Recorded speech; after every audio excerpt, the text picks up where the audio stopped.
نحمده ونصلي على رسوله الكريم أما بعد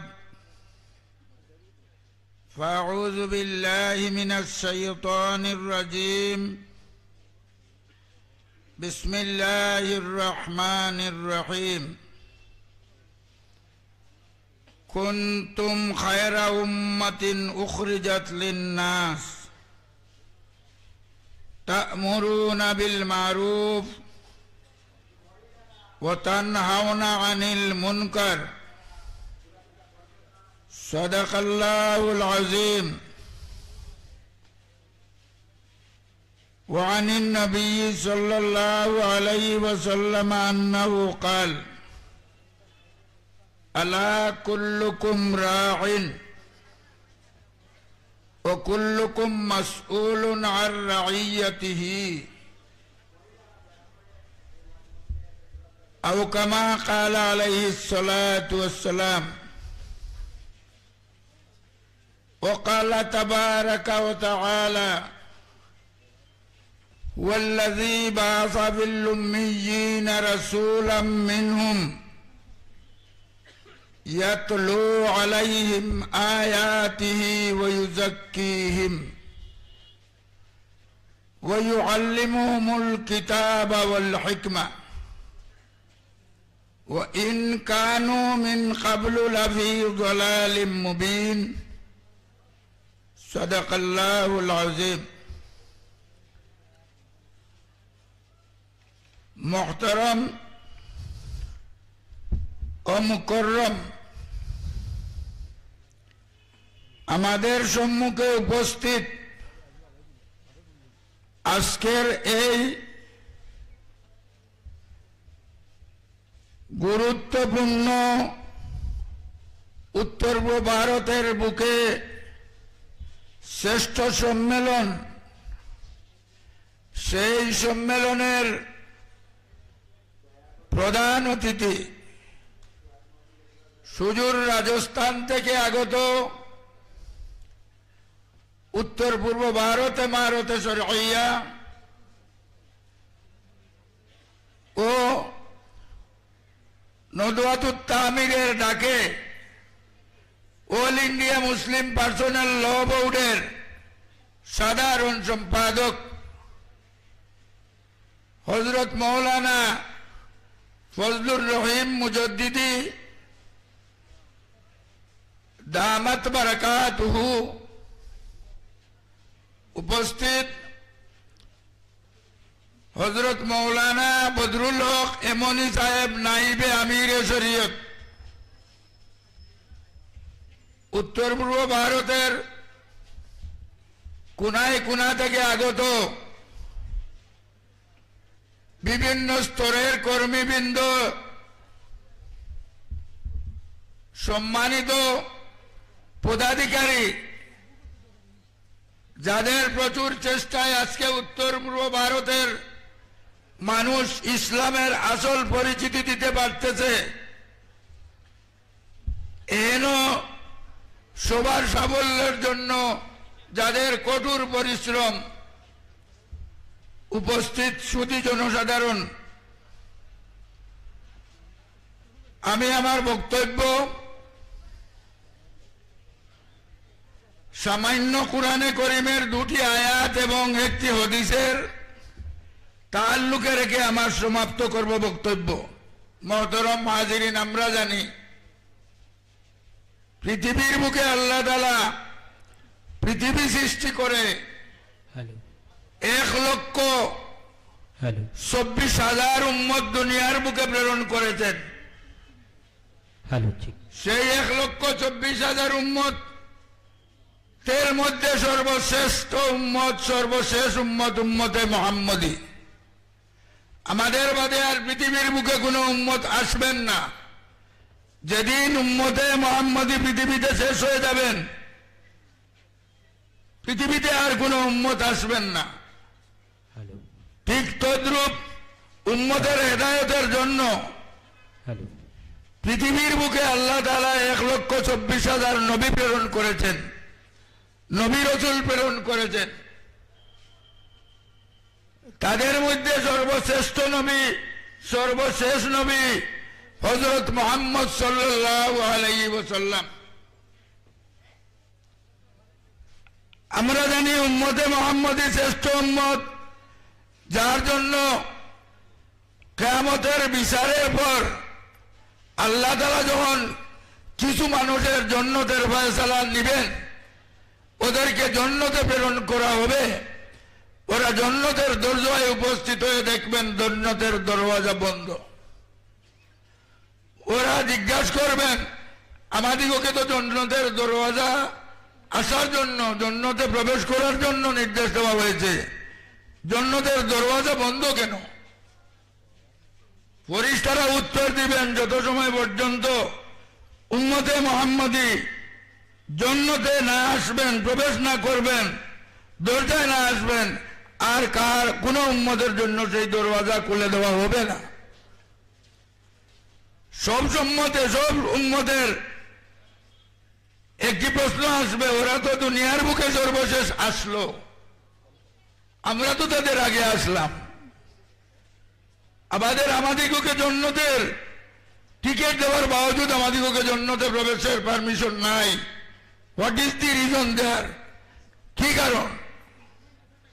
ওরা অনুসন্ধান করবে, ওদের সামনে প্রকাশ্য হয়ে যাবে কোরআনে করিমের আয়াত, কুনতুম খায়রা উম্মাহ। আল্লাহ তাআলা কোরআনে করিমের মধ্যে উম্মতে মুহাম্মদীকে সম্বোধন করে বলছেন, হে উম্মতে মুহাম্মদী, তোমরা শ্রেষ্ঠ উম্মত। অন্য উম্মতের আর কোনো কোয়েশ্চন থাকবে না, কোনো প্রশ্ন থাকবে না, মেনে নিবে। মুহতারাম হাজিরিন, মানুষ যে যত বড় জিম্মাদার হয়ে থাকে, যার দায়িত্ব যত বেশি থাকে, তার কর্ম তত বেশি থাকে। উম্মতে মুহাম্মদীকে শ্রেষ্ঠ উম্মত বানানো হয়েছে, দায়িত্ব দেওয়া হয়েছে, তা'মুরুনা বিল মারুফ ওয়া তানহাউনা আনিল মুনকার। তোমাদের দায়িত্ব হবে তোমরা মানুষকে সৎ পথ দেখাবে এবং অসৎ পথ থেকে মানুষকে রুখে রাখার মেহনত চালাবে। উম্মতে মুহাম্মদীর সেই দায়িত্ব। আমি একটি হাদিসও তিলাওয়াত করেছি, হাদিসের মধ্যে আসছে, আলা কুল্লুকুম রাঈন। আল্লাহর নবী মুহাম্মদুর রাসূলুল্লাহ সাল্লাল্লাহু আলাইহি ওয়াসাল্লাম উম্মতে মুহাম্মদীকে সম্বোধন করে বলছেন, হে উম্মতে মুহাম্মদী, তোমরা জেনে রাখো, তোমরা সর্ব উম্মতে মুহাম্মদী, তোমরা সকল, কুল্লুকুম, তোমরা নারী পুরুষ সর্বস্তরের উম্মত, তোমরা দ্বীনের রক্ষক, ইসলামের রক্ষক। প্রত্যেকের দায়িত্ব হবে, তোমাদের নারী পুরুষ প্রত্যেকের দায়িত্ব হবে, দুনিয়ার বুকে তোমরা ইসলামকে রক্ষণাবেক্ষণ করতে হবে এবং সর্বদা তোমাদের চিন্তাধারা থাকতে হবে কিভাবে ইসলামকে রক্ষণাবেক্ষণ দেওয়া যায়।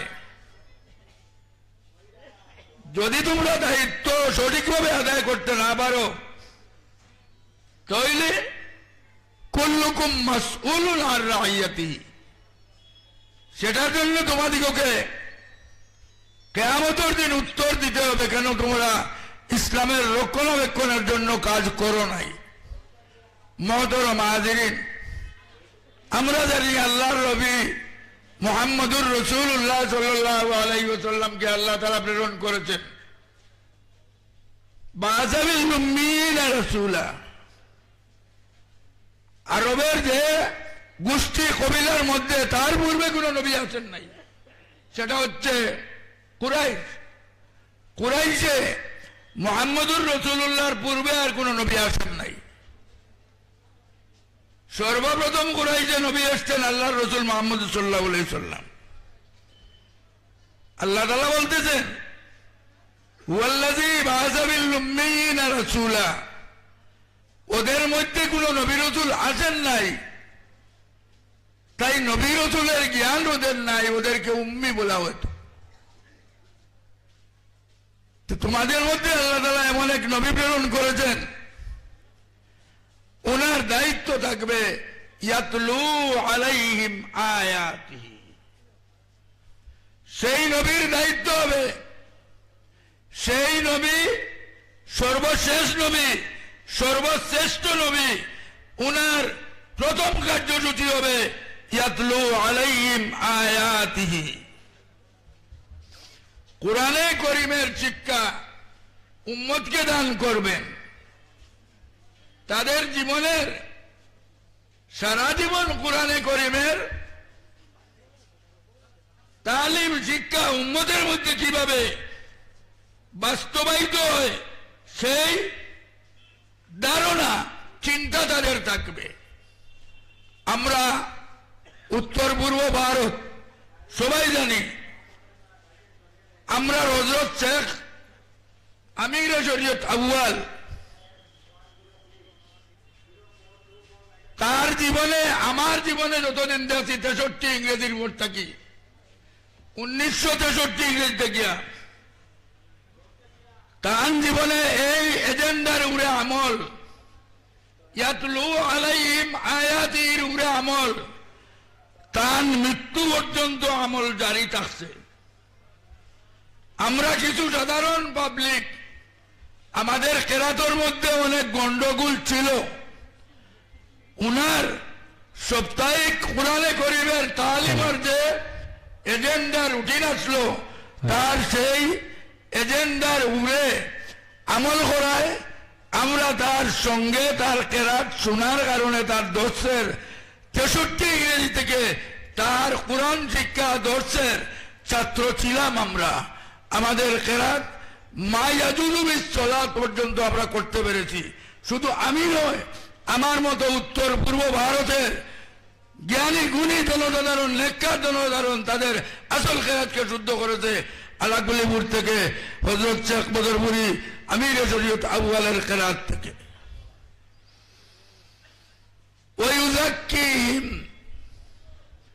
2 নম্বর এজেন্ডা আল্লাহ তাআলা তাকে দিয়েছেন।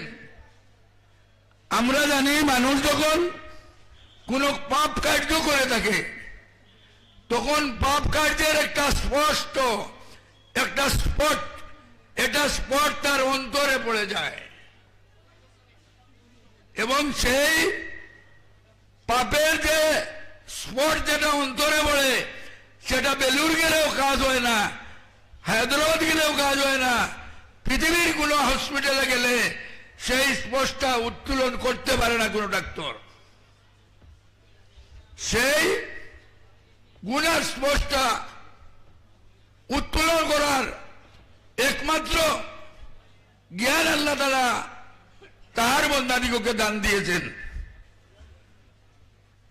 আল্লাহর নবীর মাধ্যমে। আলা ইন্না ফিল জাসাদি মুযগা, মানুষের অন্তরের মধ্যে এক টুকরো মাংস আছে। ইযা সালুহাত সালুহাল জাসাদু কুল্লুহু, যখন সেই টুকরো বিশুদ্ধ থাকবে, সালুহাল জাসাদু কুল্লুহু, সমস্ত শরীর বিশুদ্ধ থাকবে। ওয়াইযা ফাসাদাত ফাসাদাল জাসাদু কুল্লুহু, মানুষের সেই অংশটুকু যখন বিনষ্ট হয়ে যাবে, সমস্ত শরীর বিনষ্ট হয়ে যাবে। সেটা হচ্ছে মানুষের অন্তর কল্ব।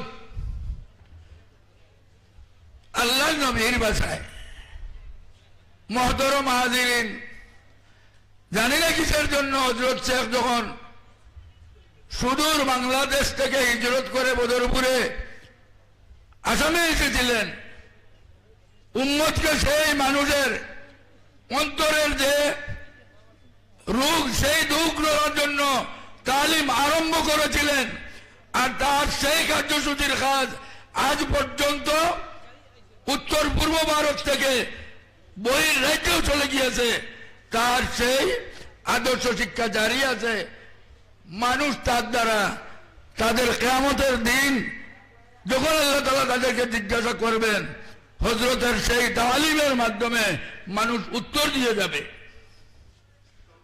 মহতরম হাজিরিন, আমার বক্তৃতা একটু লম্বা হতে যাচ্ছে, আমি বুঝতেছি, আমি বাড়তি করতেছি। আমরা জানি আমাদের নবী সর্বশেষ নবী। আমাদের নবীর বারে আর কোন নবী পৃথিবীর বুকে আসবেন না, এবং পৃথিবী যতদিন দুনিয়া কায়েম থাকবে মুহাম্মদুর রাসূলুল্লাহ সাল্লাল্লাহু আলাইহি ওয়াসাল্লামের দীক্ষায়, তার মন্ত্রণায়, তার দীক্ষায় পৃথিবী কায়েম থাকবে। যেদিন মুহাম্মদুর রাসূলুল্লাহ দীক্ষা থাকবে না, সেই দিন এই দিন সূর্য চন্দ্র আকাশ সেইভাবে থাকবে না, বিনষ্ট হয়ে যাবে, ধ্বংস হয়ে যাবে, কিয়ামত বরপা হয়ে যাবে। এবং মুহাম্মদুর রাসূলুল্লাহ সাল্লাল্লাহু আলাইহি ওয়াসাল্লামের সেই দীক্ষাকে কায়েম রাখার জন্য আল্লাহ তাআলা দায়িত্ব দিয়েছেন উম্মতে মুহাম্মদীকে, এবং উম্মতে মুহাম্মদীকে শ্রেষ্ঠত্বের কারণ বলেছেন কুনতুম খায়রা উম্মাহ, তোমরা শ্রেষ্ঠ উম্মত। তাই হযরত শেখ বদরপুরি রহমতুল্লাহ আলাইহি এই উম্মতের জন্য যে দায়িত্ব, সেই দায়িত্বের প্রশিক্ষণ আমাদিগকে দান করেছিলেন, তার অনুসরণে হযরত আমির শরীয়ত সানি তার জীবন এবং উলামায়ে হক্কানি রব্বানি শুধু কাছাড়ে নয়, শুধু বদরপুরে নয়, নর্থ ইস্টের মধ্যে আপনারা অত্যন্ত আনন্দিত হবেন। আমরা আজকে, আমি বিগত সপ্তাহে ছিলাম নর্থ লক্ষ্মীপুরে। নর্থ লক্ষ্মীপুরের মানুষের অবস্থা থেকে আমি অভিভূত হয়েছি। মানুষের মধ্যে আল্লাহ তাআলা যে দিন বুঝার এত তৌফিক দান করেছেন। আমি বিগত বর্ষ পর্যন্ত দেখলাম বাংলাদেশে ছিলাম, আল্লাহ দ্বীনে ইসলাম বুঝার যে এক ব্যক্তি যখন বাচ্চা বলতে বলে, যেখানে আমাদের ফলোয়ার্স মানুষ নাই, সেইখানে আমরা ভালো করে কোরআন হাদিসের গুরুত্ব তুলে ধরার পর মানুষ 100% দেখছি ইসলাম, দ্বীনে ইসলাম বুঝতে পেরেছে, নদওয়াতুত তামির আমার চোখে বুঝতে পেরেছে। মুজরিদ হাজিরিন, সেই উম্মতে মুহাম্মদীর দায়িত্ব যেটা, সেই দায়িত্ব নদওয়াতুত তামিরে বিগত 63 ইংরেজি থেকে, 1963 ইংরেজি থেকে জনসমক্ষে হযরত শেখ বদরপুরি রহমতুল্লাহ আলাইহি একাকী এসেছিলেন বাংলাদেশ থেকে, এবং জনসমক্ষে কোরআন হাদিসের ভাষায় তুলে ধরেছিলেন, এবং বিশেষ করে উলামায়ে কেরামরা সেটা কবুল করেছিল, জ্ঞানী গুণী মানুষরা কবুল করেছিল, তার আশিক হয়েছিল, অনুসরণ করেছিল। নদওয়াতুত তামিরের মাধ্যমে ইমারত শরীয়হ গঠন হয়েছিল। আজকে তার নিদর্শন ইনশাআল্লাহ কিয়ামত পর্যন্ত থাকবে। কিয়ামতের দিন আমাদের প্রত্যেককে আল্লাহ তাআলা জিজ্ঞাসা করবেন যে তোমরা দিন বাঁচানোর জন্য, দিনের ইবাদতের জন্য, কোরআন সুন্নতের ইবাদতের জন্য কি কি করছো, আমাদের প্রত্যেকে উত্তর দিতে হবে। আমরা কেউ উত্তর না দিয়ে কদম হটাতে পারবো না। তাই মুহতারাম হাজিরিন, ইমারত গঠন হয়েছে সেই উম্মতে মুহাম্মদীর বৈশিষ্ট্য, শ্রেষ্ঠত্বর যে দায়িত্ব, সেই দায়িত্ব আদায় কিভাবে মানুষ করবে সেই প্রশিক্ষণ দেওয়ার জন্য তো ইমারত গঠন হয়েছে, যেটার জন্য হযরত শেখ আমির শরীয়ত আউয়াল তার জীবনকে কুরবানি দিয়েছেন। হযরত আমির শরীয়ত সানি তার জীবনকে কুরবানি দিয়েছেন। আজও জায়গায় জায়গায় উলামায়ে কেরাম, মুহাক্কিক উলামায়ে কেরাম পয়লা তালিমে কোরআন হচ্ছে তাফসীরে কোরআনের মাধ্যমে। আল্লাহর নবী তাফসীরে কোরআন আরম্ভ করেছিলেন। আজও উত্তর পূর্ব ভারতের মধ্যে তাফসীরে কোরআন জানিয়ে আছে, যেখানে জারি নাই। আজকে এখান থেকে আমরা প্রতিজ্ঞাবদ্ধ হয়ে যাব, আমার মহল্লাত, আমার মসজিদে যদি তাফসীরে কোরআন দেওয়া থাকে, তে আমি আজকে গিয়া আমার মহল্লাবাসীকে নিয়ে আমরা তাফসীরে কোরআনের ব্যবস্থা করব। তাফসীরে কোরআন মানে আমর বিল মারুফ নহি আনিল মুনকার। তারপর ওই উযাক্কি, মানুষের অন্তরকে কিভাবে বিশুদ্ধ রাখতে পারে মানুষ, জিকির হালকা আমরা কায়েম করতে হবে। আমাদের ঘরে ঘরে, মহল্লায় মহল্লায়, মসজিদে মসজিদে আমরা কিভাবে জিকির হালকা কায়েম করলে জনসাধারণকে সেই জিকিরের দিকে মাইল করতে পারবো, এবং তার অন্তরের যে রোগ যেটা, সেটা ভালো করে বুঝাতে পারবো, তার অন্তরের রোগকে দূরীভূত করার চেষ্টা করতে পারবো। সেই মেহনত আমরা জারি রাখতে হবে। তারপর হচ্ছে ওই আল্লিমুল কিতাব ওয়াল হিকমা, কিভাবে ভালো করে প্রশিক্ষণ দান করলে কুরআন ভালো করে মানুষ বুঝতে পারবে, সুন্নাত ভালো করে বুঝতে পারবে। যদি কোরআনে করিমের তাফসীর না থাকে তাহলে কোরআনের ভিতরে কি আছে সে বুঝতে পারবে না। আল্লাহ তাআলা আমাদেরকে এক নিয়ামত দিয়েছেন কোরআনের মাধ্যমে, কোরআনে করিমের মাধ্যমে। আমরা মুসলমান হয়ে যদি কোরআনে করিমের ভিতরে কি আছে, আল্লাহ দেওয়া চিঠির ভিতরে কি আছে আমরা সবে জানতে না পারি, তবে দুর্ভাগ্য। আমরা প্রত্যেক মহল্লায় মহল্লায় কোরআনে করিমের তাফসীরের ব্যবস্থা করব। আমাদের মধ্যে শরীয়তের বিচারের জন্য আমরা আমাদের বিচারক কিভাবে নির্ধারিত করব সেটা আমরা প্রশিক্ষণ দিতে হবে। মুহতারাম হাজিরিন, নদওয়াতুত তামির ইমারতে শরিয়াত যে এজেন্ডা আপনারা কার্যসূচির মাধ্যমে, তার বই পুস্তকের মাধ্যমে আপনারা বুঝতে পারবেন। আজ পর্যন্ত আমরা বারবার চ্যালেঞ্জ করেছি, যদি আমরা এটার মধ্যে শরীয়তের উল্টা কিছু থাকে যে আপনারা এটা আমাদিগকে ধরে দিবেন, আমরা সংশোধনের চেষ্টা করব। কিন্তু আজ পর্যন্ত কোনো আল্লাহর মায়ার বোঝা এভাবে আমাদিগকে আমাদের শরীয়তের উল্টা কোনো কাজ ধরে দিতে পারতেছেন না, আর আমরাও রুজু করার প্রয়োজন হচ্ছে না। এই সবার আসল উদ্দেশ্য হচ্ছে এই যেখানে দোস্তারবন্দি ছাত্রদের করা হবে, সুন্নতের তালিম দেওয়া হবে, সেটা কিটা করবে তারা বলে তারা কুরআন হাদিসকে সামনে রেখে দিন প্রচার করবে, তাদের মধ্যে আমল বাস্তবায়িত করবে। সেই উদ্দেশ্য সামনে রেখে আজকে খুতবা বুখারীর জলসায় উলামায়ে কেরামরা বক্তৃতা দান করবেন। আমরা অন্তরের অন্তঃস্থল থেকে সেটা শোনার চেষ্টা করব, আমল করার চেষ্টা করব, এবং যেখানে কাজ চলতেছে আরো সুন্দর যে কাজ চলতো, যেখানে কাজের মধ্যে কিছু আপনার কি আছে শিথিলতা আছে, আমরা সব যুবক হল বৃদ্ধ হল সেখানে কাজকে আরো উন্নত করার চেষ্টা করব। সেটা নদওয়ার কাজ নয়, সেটা কুরআন হাদিসের কাজ, আল্লাহর নবীর এজেন্ডার কাজ। সেই আল্লাহর নবীর আদর্শ, লাকাদ কানা লাকুম ফি রাসূলিল্লাহি উসওয়াতুন হাসানা, আল্লাহর নবীর আদর্শ যে তিনটি এজেন্ডা আমাদের সম্মুখে তুলে ধরেছেন, সেই এজেন্ডা কিভাবে আমাদের পুরুষ নারীর জীবনে আমরা বাস্তবায়িত করতে পারি, আমলে পরিণত করতে পারি, তার ব্যবস্থা গ্রহণ নদওয়াতুত তামির ইমারতে শরিয়ার মাধ্যমে যেটা মেহনত চলতেছে, আমরা সবাই এক হয়ে তার লোকে সহযোগ করব, আমরা সেটার উপরে আমল করার চেষ্টা করব। আল্লাহ তাআলার কাছে দোয়া করব, হযরতে যে সমস্ত এজেন্ডা আমাদের সম্মুখে রেখে গিয়েছেন, যে খাদ্য ব্যবস্থা রেখে গিয়েছেন, যাতে আমরা সঠিকভাবে সেটা পরিচালনা করতে পারি। আল্লাহ তাআলা আমাদের সেই তৌফিক দান করেন। আমার সংক্ষিপ্ত বক্তব্য এখানে সমাপ্ত করছি। ওয়া আখিরু দাওয়ানা।